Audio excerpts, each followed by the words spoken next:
नमस्ते साथियों। मुर्दा शहर में हम किसे अजान दे रहे हैं, हम अपने आप से क्यों बेईमान हो रहे हैं। लगभग 3 दशक पहले मैंने एक गज़ल लिखी थी जिसका यह शेर हम सब पर पूरी तरह लागू होता है।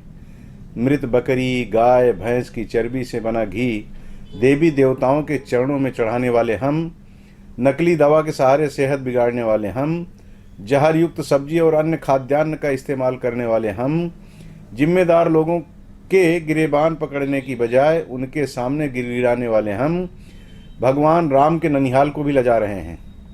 अन्याय के विरुद्ध वनवासियों को एकत्रित कर यलगाल करने वाले भगवान राम के माता जी की जन्मभूमि दंडकारण्य को निरंतर दंड मिल रहा है। कारण है हम सबकी खामोशी। भोले भाले लोगों का प्रदेश छत्तीसगढ़ सभी सियासी पार्टियों का चारागाह बन गया है। कोई भी एक्सपेरिमेंट करना हो, छत्तीसगढ़ की भूमि सबसे उत्तम मानी जाती है। छत्तीसगढ़ महतारी के गर्भ में विद्यमान सारे मिनरल्स बाहर निकालकर सियासी पार्टियां खूब मौज कर रही हैं। कोई बोलने वाला नहीं है। यदि कोई बोलने की गुस्ताखी करता है तो उसे सलाखों के पीछे पहुंचा दिया जाता है या धमकी दी जाती है। अब देखिए ना, रेल मंत्री अश्विनी वैष्णव जी और उनकी पूरी टीम छत्तीसगढ़ के साथ कैसा मजाक कर रही है। विकास और विस्तार के नाम पर कभी भी यात्री गाड़ियों को रोक दिया जाता है। इसका परिचालन कई कई दिनों के लिए स्थगित कर दिया जाता है। इस पर जरा भी ध्यान नहीं रखा जाता कि आखिर जिन ट्रेनों को रद्द किया जा रहा है उनके जरिए गंतव्य की ओर रवाना होने की तैयारी कर रहे लोग अपनी मंजिल तक पहुंचेंगे कैसे। जिस आवश्यक कार्य के लिए भी वे जा रहे हैं, आखिर वह होगा कैसे। शायद इससे कोई मतलब नहीं रह गया है रेल प्रबंधन को। तभी तो एक सूचना प्रेस विज्ञप्ति के जरिए आम कर दी गई कि हमें खेद है कि इतनी तारीख से इतनी तारीख तक अमुक अमुक यात्री ट्रेनों का परिचालन बंद रहेगा। रेल प्रबंधन ने फिर एक तुगलकी फरमान जारी किया है कि नवरात्रि की शुरुआत से लेकर अगले पखवाड़े तक लगभग 3 दर्जन यात्री गाड़ियां कटनी मार्ग से होकर आना जाना नहीं कर सकेंगी। इनमें दिल्ली, भोपाल, इंदौर, प्रयागराज और लखनऊ जाने वाले यात्रियों को ऐन वक्त पर रेल प्रबंधन ने ठेंगा दिखा दिया है। आप कैसे अपने गंतव्य तक पहुंचेंगे, यह आपका सिरदर्द है, रेल प्रबंधन का नहीं। गजब कर रहा है रेलवे।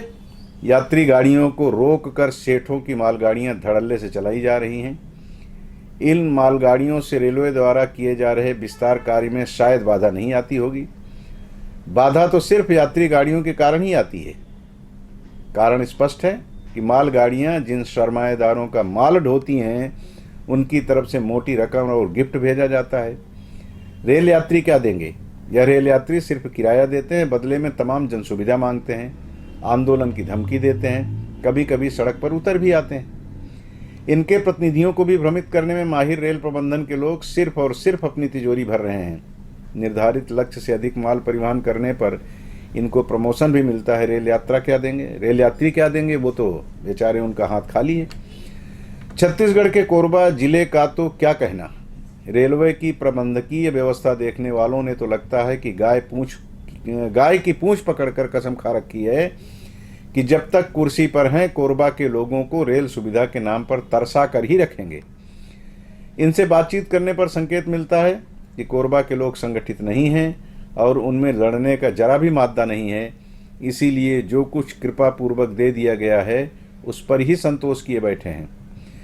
खैर, मैंने आज दिल की बात की शुरुआत करते हुए कहा था कि हम बड़े सहनशील हैं। हमको कोई पीट के चला जाए, लूट के चला जाए, हमारे अधिकार को न देकर हमें सिर्फ दुत्कारा जाए, तब भी हम महात्मा गांधी के मार्ग पर चलेंगे। दाहिने गाल पर कोई थप्पड़ मारे तो उसकी ओर हम अपना बायां गाल भी कर दिया करते हैं। यही तो हो रहा है। हम छत्तीसगढ़ियों के सहनशीलता की परीक्षा ली जा रही है। चलिए, आपके साथ हम भी देखते हैं कि हम सबके सब्र का पैमाना कब छलकता है। मित्रों, प्रयास है दिल की बात में मैं आपकी बात अपने जरिए या हमारे मुंह से उसको कहने की कोशिश करता हूँ। स्वाभाविक है कि जब आपकी तरफ से प्रतिक्रिया आती है तो मेरा मन बढ़ता है।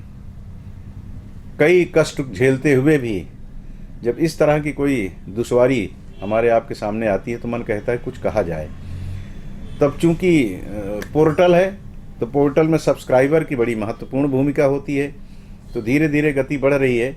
आप सबसे भी आग्रह है, मैं अमूमन करता नहीं, ऐसा बोलता नहीं, लेकिन कभी कभी लोग कहते हैं कि आप भी अपनी तरफ से आग्रह कर लिया करें कि जो लोग सब्सक्राइब नहीं किए हैं कर लें। तो ये जो भी मैं आपकी बात अपने ज़रिए पहुंचाने की कोशिश करता हूं, उसे आप तक पहुंचाने में ज़रा सहूलियत होगी। और जो कुछ भी कहता हूं मैं या कहूँगा वो आप तक आसानी से पहुंच जाएगा। तो कृपा करें, सब्सक्राइब कर लें एशियन 18 इंडिया को, ताकि हमारे और आपके बीच में संवाद में थोड़ी सी सहूलियत हो जाए। खैर, आज बस इतना ही। नमस्कार।